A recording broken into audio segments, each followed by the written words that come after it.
Bienvenidos todos a un nuevo episodio de Ashra Talks. En el día de hoy tenemos un invitado muy especial viniendo desde Europa directamente hacia nosotros, que nos va a hablar acerca del commissioning, del proceso de commissioning o comisionamiento. Para eso está nuestro compañero Cristian Estrada, que lo va a presentar. ¿Cómo estás, Cristian? Muy bien, Franco, muchas gracias. Sí, como lo mencionabas, el ingeniero Andrés Sepúlveda es ingeniero industrial por la Escuela Técnica Superior de Ingenieros Industriales de la Universidad Politécnica de Madrid. Es director general y consejero delegado de Pangerhult, presidente de la región europea y miembro del comité de dirección de ASHRAE, vicepresidente de la ASHRAE Spain Chapter, vocal de la Cámara de Comercio Hispano-Sueca, miembro del comité organizador de la Feria de Climatización y Refrigeración. Actualmente, el ingeniero Andrés Sepúlveda es director general y consejero de Comtech Commissioning Service. Bienvenido, ingeniero Andrés. Muchas gracias, Cristian, Franco. Muchas gracias. Bueno, entonces, como lo mencionaba, vamos a hablar hoy acerca de qué es el proceso de commissioning. Entendemos que el proceso de commissioning puede darse tanto en edificios existentes como en obras nuevas. Entonces, nos gustaría empezar a preguntarle al ingeniero, hablando de una construcción totalmente nueva, ¿qué es esto del proceso de commissioning? Perfecto. Muchas gracias. Vamos a tratar de explicar lo que es el proceso de commissioning, que muchas veces, y luego lo trataré posteriormente, cuando se habla del commissioning hay que hablar de lo que no es el commissioning, pero trataré de enfocarlo bien a lo que es. ¿Por qué surge? Quizá antes de entrar en lo que es el commissioning de un proyecto de nueva construcción, me gustaría explicar por qué el commissioning. Entonces, ¿por qué grandes diseños de edificios, excelentes diseños, no se materializan o no se cristalizan en edificios que funcionan bien o con excelentes prestaciones operativas o funcionales? Bueno, pues si se hace una encuesta de esto, y se hizo una en Estados Unidos, se veía que las razones eran porque las prestaciones funcionales en origen, es decir, cuando se conceptualiza el edificio, no están bien elaboradas o bien formuladas o bien definidas o expresadas. El diseño no siempre se orienta al funcionamiento, al mantenimiento, curiosamente. Los edificios cada vez se diseñan como más complejos y más difíciles de gestionar. El personal de operación y mantenimiento no está lo suficientemente adiestrado o formado para tomar el control del edificio una vez terminado, y porque no se someten a procesos rigurosos de commissioning. Eso es lo que me va a dar entrada a qué es el proceso de commissioning. Básicamente es un proceso que permite mejorar la entrega o la recepción del edificio, verificando y documentando que las instalaciones y sistemas de un edificio, de un entorno, de una infraestructura están diseñados, construidos o montados, probados y funcionan según las prestaciones operativas requeridas por la propiedad y están gestionadas por un personal de operación y mantenimiento adecuadamente entrenado o formado para la gestión de ese edificio, no de otro, de ese edificio. Esto es básicamente lo que es el proceso de commissioning. Quizá por alargarme un poquito más, uno puede preguntarse, ¿y qué es lo que se comisiona dentro de un edificio? ¿Qué instalaciones o sistemas se comisionan?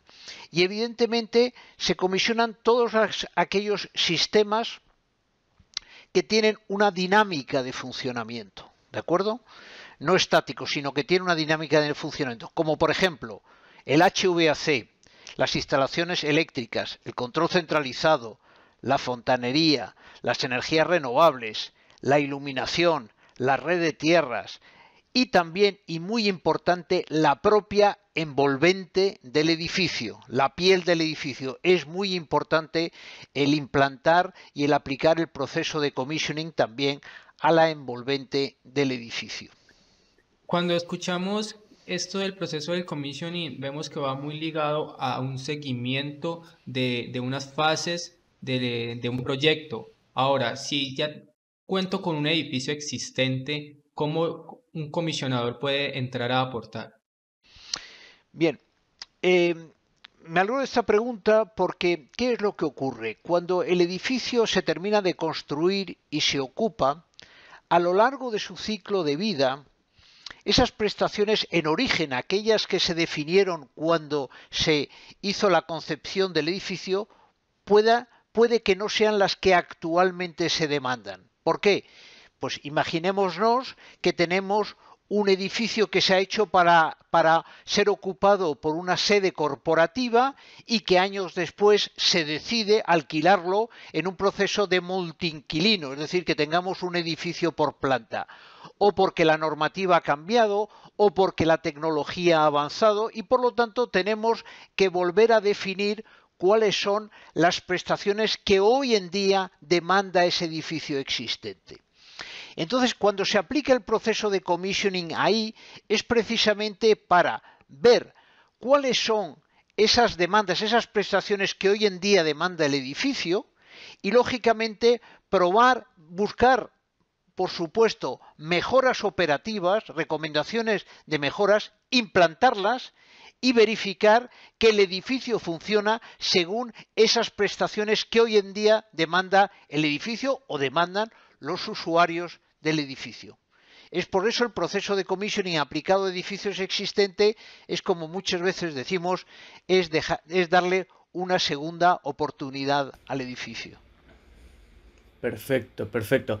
Y según, bueno, lo que venimos escuchando al inicio del episodio, tenemos muy en claro que el commissioning parte de una base de diseño o de una prestaciones de demanda, como usted lo dice, o sea, una información de entrada, y también luego de materializar ese proyecto, la operación y el mantenimiento, o sea, la importancia de cómo nace el proyecto y después cómo se mantiene.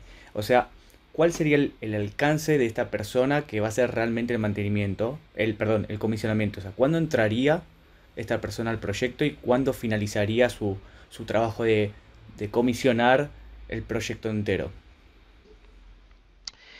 Vamos a ver, esto también es verdad que dentro de la confusión que hay a la hora de definir el proceso de commissioning, mucha gente considera que el proceso de commissioning es la puesta en marcha de las instalaciones. No lo es.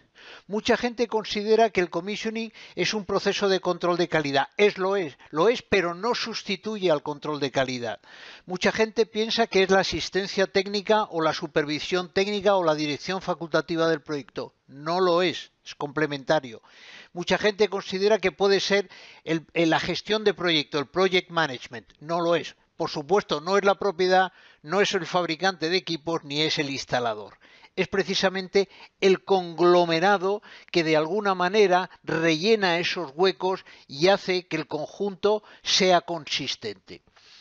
¿Cuándo tiene que entrar el commissioning manager a implantar un proceso de commissioning? Los americanos, muchas propiedades muy avanzadas a la hora de aplicar el proceso de commissioning, contratan antes al commissioning manager que al arquitecto.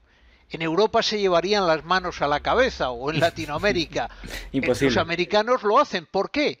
Porque en definitiva la propiedad, el usuario, tiene que comentarle al commissioning manager esas prestaciones que quiere, porque al final lo que hace el commissioning manager es comprobar que cuando el edificio está entregado, esas prestaciones están de alguna manera materializadas y cristalizadas en el edificio. Por lo tanto, durante todos los procesos, ¿qué hace también el commissioning manager? Una vez que entra el arquitecto y la ingeniería, revisa el proyecto. Pero no hace lo que los americanos llaman el peer review. Lo que hace realmente es comprobar que ese diseño, esa solución de diseño adoptada, se puede poner en marcha, tiene capacidad de ponerse en marcha y es lo que se llama, es comisionable y mantenible. Es decir, que de alguna manera se busca no solo que se pueda poner en marcha, sino que se pueda mantener de manera eficaz y de manera eficiente. Los equipos, por ejemplo, si tenemos que dentro de 3 años cambiar el motor de una bomba, pues tiene que haber acceso a esa bomba y tenemos que ser capaces de sacar ese motor y entrar el nuevo. Si tenemos que hacer una puesta en servicio de un climatizador, un mantenimiento del climatizador, tiene que haber una área disponible alrededor para poder acceder a ello, ¿de acuerdo? Por lo tanto, eso es lo que mira realmente el commissioning durante la fase también del control de ejecución, tanto en la revisión de diseño como el control de ejecución. Durante la puesta en marcha, la siguiente fase, lo que en definitiva el commissioning manager o el proceso de commissioning valida son los resultados de las pruebas. Evidentemente, las pruebas tienen que permitir ver que se cumplen esos valores o condiciones de diseño, pero que también esos valores o condiciones de diseño están alineadas con esos requisitos o esas prestaciones funcionales, ¿de acuerdo? Por lo tanto, es validar los resultados de todas las pruebas que hacen a todas las instalaciones que antes he mencionado. Y luego en las primeras fases de ocupación del edificio, pues lo que hay que evidentemente mirar es que reajustar o ajustar el edificio o las condiciones operativas o los parámetros operativos para que en definitiva el edificio cumpla. No porque haya un commissioning resulta que el libro donde se anotan todas las anomalías de funcionamiento va a estar vacío, no. Pero al haber un commissioning, todas estas que han quedado pendientes en la recepción del edificio se van a resolver antes de cumplirse las garantías, antes de que caduquen las garantías de los equipos e instalaciones suministradas o construidas. Perfecto. Sería como algo, como hacer un IQ, un DQ, un OQ, un PQ, toda la cadena de calificaciones que valide todo lo previamente calculado o diseñado. Exactamente, exactamente. Pero siempre teniendo en cuenta que en el diseño se establecen unas condiciones o valores de diseño de cálculo. Por lo tanto, la instalación tiene que tener dispositivos para poder medir y para poder ajustar esos valores que se han calculado, ¿de acuerdo? Pero además el commissioning va más allá. Cómo esas condiciones y valores de diseño están bien sincronizadas de manera que el edificio funcione como tiene que funcionar, que es como quería la propiedad que funcionara su edificio, con qué prestaciones, con qué habilidades, con qué redundancias, con qué sistema de mantenimiento para que el edificio funcione de manera fiable, eficiente, eficaz, mantenible, saludable, todos estos adjetivos y epítetos que se ponen a los edificios hoy en día. El que sea saludable es también muy, muy importante hoy en día. Suena como un proceso muy complejo, entonces me surge a mí la pregunta de esta persona, el comisionador. ¿Cuál es el perfil de este profesional o cuál es el conocimiento que debe tener para desempeñar un proceso de estos? Vamos a ver. Tiene que tener conocimientos de todos los equipos y de todas las tecnologías disponibles y por lo tanto tiene que estar sometido a procesos de formación en continuo, tiene que conocer todo porque se puede encontrar en un hospital donde se ha aplicado una cierta tecnología, un todo aire, sin embargo se va a lo mejor a un edificio de oficinas donde se ha puesto un sistema URV, un sistema de agua, es decir, que tiene que estar absolutamente al día de todas las tecnologías, por lo tanto tiene que tener formación de ingeniería y tener conocimientos del diseño de instalaciones. También tiene que tener conocimientos de montaje y también tiene que tener conocimientos de mantenimiento, es decir, que tiene que tener, porque el commissioning no deja de ser la primera, digamos, prueba de choque de mantenimiento, en definitiva es lo que es. Pero además tiene que tener ciertas habilidades, tiene que ser una persona que sepa trabajar en equipo, porque lógicamente va a tener a su mando y va a ser una autoridad, los americanos también le llaman la autoridad de commissioning o el agente de commissioning y por lo tanto tiene que tener autoridad a la hora de dirigirse a los contratistas, instaladores, fabricantes para que hagan bien sus pruebas y si no sale el resultado tiene que tener el coraje o la valentía de decir, oye, lo tienes que repetir y evidentemente hay un truco.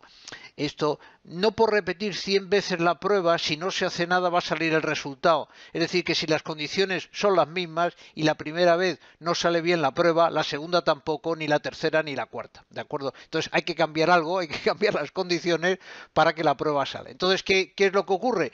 Pues evidentemente pues el instalador tiene que ser muy curioso, tiene que ser, o el fabricante, a la hora de realizar las pruebas. Y también, lógicamente, el commissioning lo que hace es entregar documentación. Entonces tiene que ser una persona que se exprese bien, que comunique bien y que se exprese bien, porque tiene que presentar unos informes con muchos datos y con la interpretación de esos datos. Luego tiene que ser una persona bastante completa. ¿Cómo se adquiere esto? Me podéis preguntar. ¿Cómo se consigue esto? Bueno, se consigue esto con muchos años de experiencia y también con acreditaciones. Y ahí, por ejemplo, la acreditación de ASRAE, del Commissioning Professional, es una de las mejores y más demandadas y cubre precisamente todas estas cosas. Es decir, que esas acreditaciones te permiten enfocar y te permiten formarte para, lógicamente, dar un servicio adecuado. Es una responsabilidad muy grande la que tiene el commissioning. Cuando va a recepcionar el edificio la propiedad, mirará al commissioning, a los ojos al commissioning manager, y si el commissioning manager guiña el ojo, es que puede recepcionar el edificio, y si no lo guiña, mejor que no lo recepcione. Y creo que es importante remarcar que también esta persona tiene que ser totalmente imparcial a los intereses de cada contratista y de cada rubro, porque es un auditor que tiene que ver todo afuera y comparar documentación con trabajo realizado, ¿no? Entonces es una persona que está totalmente externa y fuera de cualquier interés de la obra. Exacto, es decir, que ni puede formar parte de la ingeniería, porque en definitiva va a tener que revisar el diseño, ni puede formar parte de la empresa de instalaciones, porque en definitiva va a tener que validar y verificar su construcción y su puesta en marcha, ni puede formar parte de la empresa de mantenimiento, porque se va a hacer cargo luego la empresa de mantenimiento, el personal de mantenimiento, y lo va a formar. Por lo tanto, efectivamente, para evitar conflictos de interés, esta persona tiene que ser absolutamente independiente y, por supuesto, independiente de cualquier fabricante de equipos. Hay veces que cuando hay propiedades técnicas con muchos recursos, pues la propiedad sí que puede asignar a una persona de su departamento técnico que haga el papel de commissioning. Esto es posible. Lo que pasa es que evidentemente tiene que estar preparado y tiene que tener las certificaciones y la experiencia de hacerlo. Pero bueno, hay propiedades que hacen muchísimos edificios y que tienen hasta, bueno, pues un departamento de ingeniería que proyecta los edificios, ¿no? Perfecto, buenísimo. Y hablando de beneficios, creo que partiendo de la base de la necesidad de este proceso de commissioning, de dónde nace, lo que hablamos al principio, seguramente de ahí se destacan todos los beneficios, ¿no? de incluir este tipo de procesos. ¿Cuál sería quizás el más importante, los dos, tres más importantes que en tu experiencia y conociendo el rubro, sea en Europa, sea en América, aunque sea otro mundo y sea en Latinoamérica, cuáles son los beneficios que más resaltan o los que más justificaría implementar procesos de comisioning? Si me permite, voy a decir dos cosas que pueden sonar como publicitarias y luego me meto a responder la pregunta que me formuláis. En principio, el commissioning permite disponer de instalaciones que son más fiables, más eficientes, más mantenibles y seguras, y desde el punto de vista del usuario, suministrar confort saludable y adecuado a los usuarios, lo cual significa que se cumpla bienestar, por ejemplo, un edificio de un condominio, un edificio residencial, productividad, porque se trata de una oficina, de una industria, y motivación también. Esto es muy importante, es decir, estos tres pilares son fundamentales a la hora de suministrar el confort, y el commissioning precisamente va a medir ese confort, va a hacer que se mida ese confort y va a dar el visto bueno. Pero fuera de esto, para mí hay dos puntos muy importantes. Si un edificio o un proyecto de un edificio de nueva construcción se ha comisionado adecuadamente, el número de intervenciones postocupacionales durante el periodo de garantías y el número de quejas de los usuarios se reduce de manera espectacular.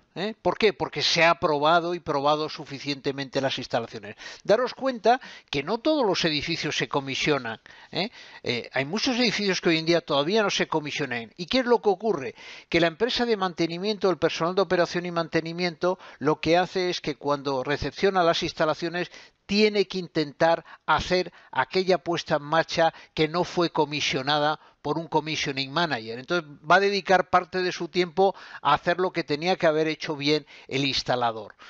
¿Y qué es lo que ocurre? Que hay cosas que no se pueden solucionar ya en ciclo de vida. No podemos decir a un hotel: vamos a ver, estamos en el segundo mes de operación, por favor tiene usted que desalojar el hotel durante 2 meses, que vamos a hacer el commissioning o la puesta en marcha que no hizo el instalador. Por lo tanto, cohabitan o coexisten con esos problemas. Y luego también una parte muy importante, un beneficio adicional del commissioning es que de alguna manera valida la formación del personal de operación y mantenimiento. Y aquí hay un punto importante que hacer. Hoy en día se contrata personas a lo mejor que no tienen la formación suficiente para llevar equipos a edificios muy complejos, porque siempre hay problemas de presupuesto.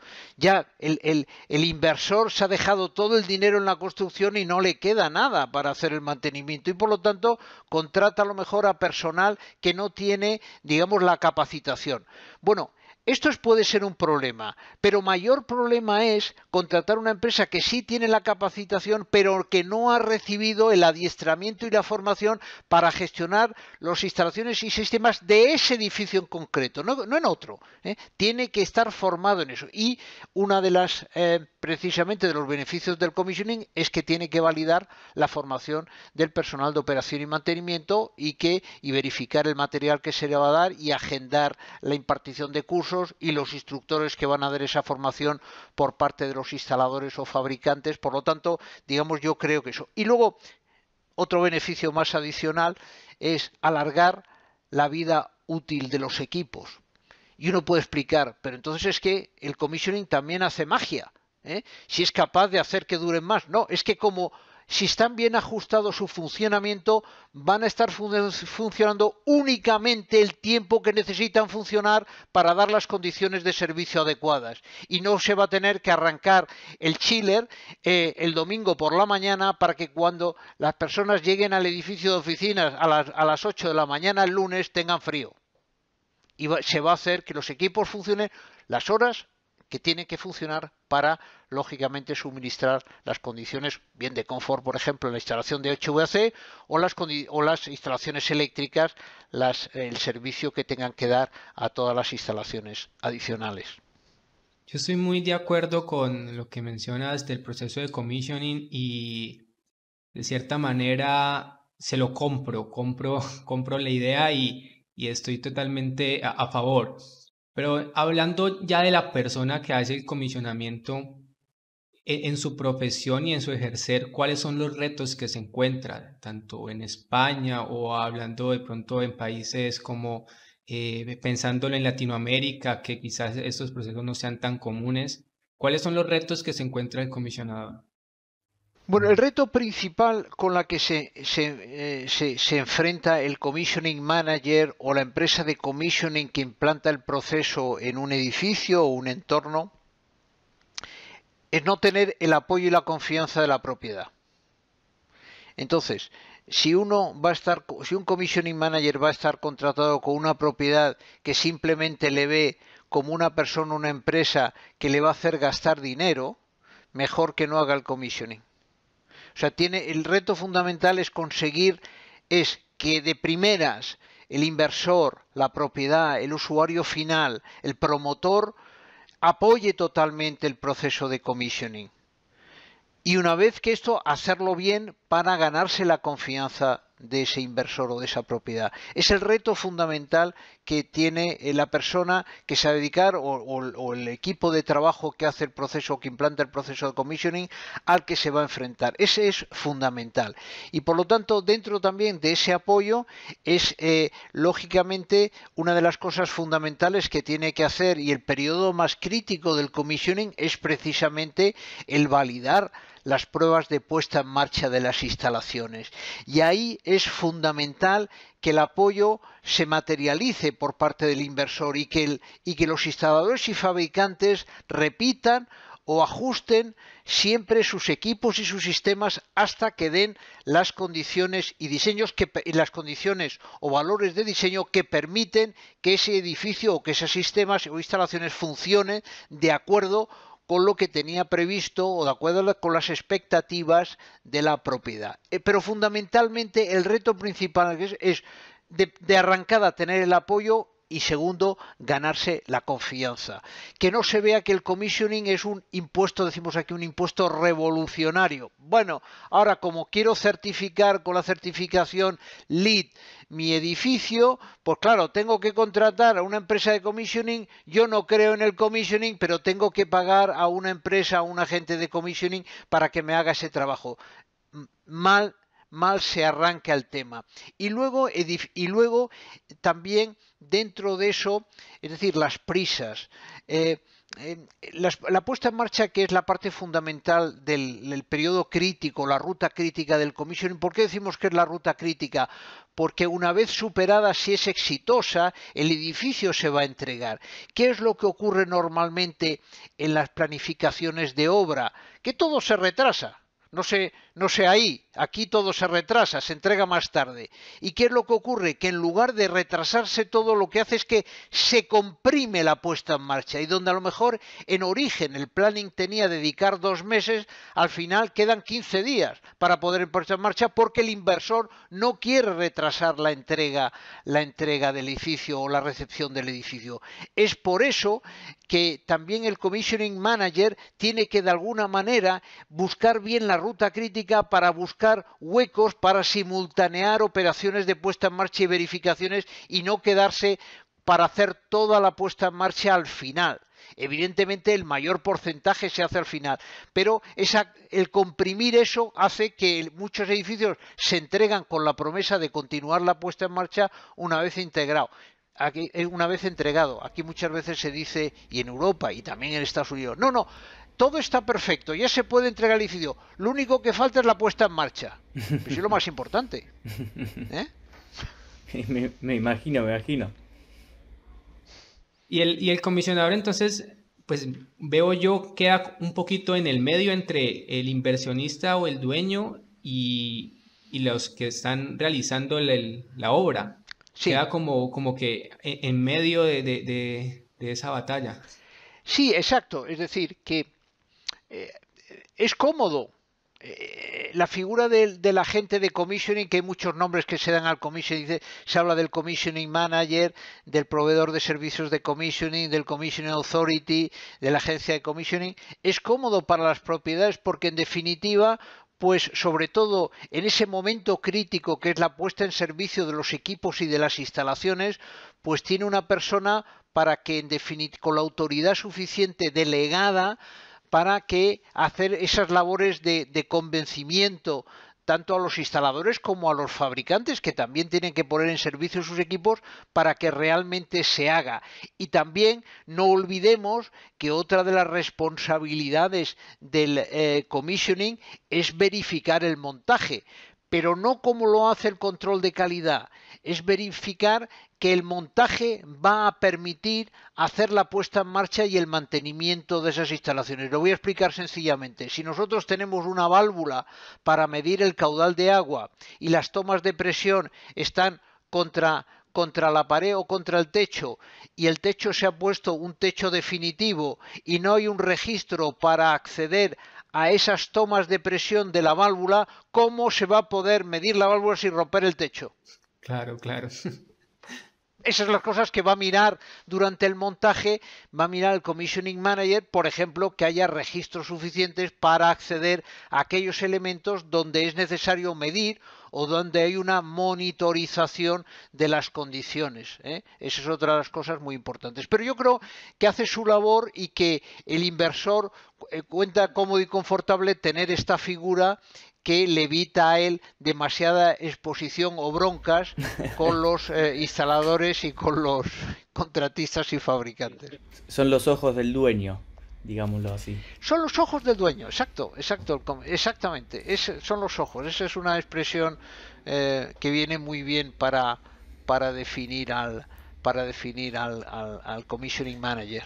Y teniendo tanta responsabilidad, porque no deja de ser una responsabilidad enorme, habías comentado previamente acerca de la certificación de ASRAE, la CXP, que bueno, que de alguna manera valida, ¿sí?, los conocimientos de la persona que va a hacer el comisionamiento, que tengan claro, bueno, cómo es el proceso, las buenas prácticas, experiencias, bueno, todo lo que avalará esa certificación.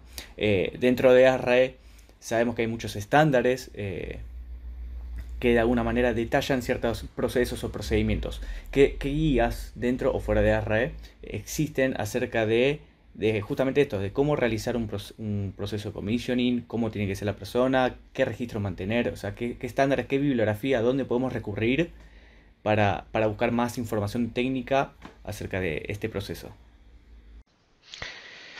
Vamos a ver, cualquier persona, cualquier técnico, ingeniero, supervisor que quiera dedicarse al HVAC y a la edificación, a las instalaciones de un edificio, tiene que pasar por ASRAE, tiene que ser miembro de ASRAE porque en definitiva ASRAE dispone de todos los recursos técnicos cuyo estudio, cuyo análisis, cuya verificación va a permitir adquirir unos conocimientos en los campos más importantes a la hora de diseñar, montar, probar, comisionar o mantener, sobre todo una instalación de HVAC, una instalación de climatización, como utilizamos más ese término en España, en cualquier parte del mundo.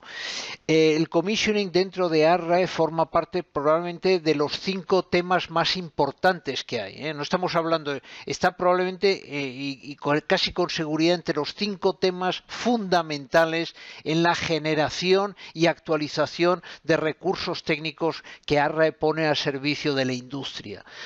Entonces, en este sentido, pues la guía básica es la 0-2019, que es el proceso de commissioning, que por cierto está en español.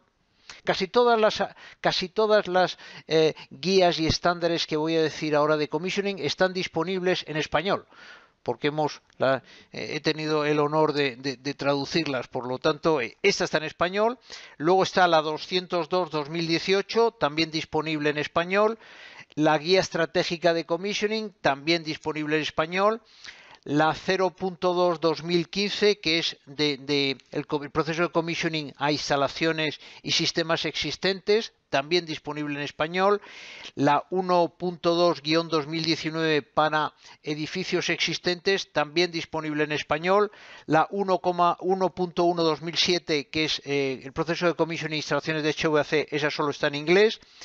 La 1.3-2018, que es la formación que hay que dar al personal de operación y mantenimiento desde el punto de vista del proceso de commissioning, muy importante, también está disponible en español. La 1.4-2014, que es los procedimientos para preparar el manual de sistemas, también está disponible en español. Y las definiciones y terminologías del proceso de commissioning también están en español. Estas son las guías principales hechas por ASRAE. ASRAE luego también tiene buenas relaciones con otras asociaciones, como puede ser BCXA, como puede ser ACG, AABC, NEBB, que son empresas americanas que especializadas en testing y en commissioning y que también tienen desarrollado buenos recursos. Pero desde el punto de vista como recursos generales y como mejores prácticas para implantar un proceso de commissioning, ASRAE, como en muchas otras facetas, es bastante único. Bueno, Andrés, y ahora con respecto a la persona, siempre estamos hablando de una persona que realiza el commissioning o un profesional que realiza el commissioning, pero me imagino que en obras de gran envergadura o quizás de muy largas, de mucha ejecución, es necesario tener más personas dentro del equipo de commissioning. ¿Cómo se maneja eso en la práctica? Vamos a ver. Depende del tamaño del edificio, del entorno. Es decir, podemos imaginarnos pues no sé, con instalaciones muy complejas. Por ejemplo, un centro de proceso de datos, un centro de proceso de datos donde tiene una importancia vital el commissioning. Bueno, pues a lo mejor puede haber hasta 5 o 6 personas, tiene que haber un ingeniero de commissioning mecánico, un ingeniero de commissioning eléctrico, tiene que haber un técnico de puesta en marcha, tiene que haber ayudantes, probablemente también tiene que haber un commissioning para el BMS, para el Building Management System, es decir, que depende un poco de la complejidad y del tamaño del edificio. También es verdad eso con respecto a la empresa del commissioning, es decir, que puede haber hasta 10 personas. Nosotros hemos estado implicados en procesos donde han estado casi 10 personas. Pero además, el equipo de commissioning no está formado simplemente por los ingenieros y técnicos del subcontratista o del consultor de commissioning. También está formado por aquellas personas dentro del equipo de proyecto que juegan un rol o tienen un papel importante en el proceso de commissioning. Entonces el encargado principal del contratista general tiene que también formar parte del equipo de commissioning. Un project manager tiene que estar ahí también. La propiedad, si tiene recursos técnicos, también tiene que estar implicado en ese equipo de commissioning. Entonces, la empresa por sí sola que presta el servicio de implantación del proceso de commissioning puede llegar a tener muchísimas personas. Vamos a imaginarnos un aeropuerto con todas sus instalaciones y además el equipo de commissioning está formado por los principales digamos, jugadores dentro del equipo de proyecto. Perfecto. Muchísimas gracias, ingeniero Andrés. Ha sido muy amplia su explicación acerca del proceso de commissioning y creo que las preguntas discutidas fueron bastante pertinentes y nos brindaron bastante información. Entonces, agradecerle el acompañamiento en este programa. Muchísimas gracias. Las respuestas no sé si habrán sido buenas, pero las preguntas han sido muy acertadas. Así que os lo agradezco a vosotros también. Me sumo también al agradecimiento y la verdad que es una lástima que tengamos tan poco tiempo porque es un tema para desarrollar muchísimo. Más que nada, mi opinión personal es que se aprendan más con ejemplos de experiencias o de lo que no hay que hacer o de los problemas que tiene el commissioning o de lo que trae un mal commissioning que, que la teoría de por sí. Así que me gusta mucho contar experiencias o materializar quizás en ejemplos de proyectos o de obras de lo que es un commissioning. Así que también muchísimas gracias por su tiempo y bueno, súper interesante la charla. Gracias a vosotros, encantado. A todos los oyentes les agradecemos que se hayan conectado el día de hoy con este programa. Los esperamos en futuros episodios. Hasta luego.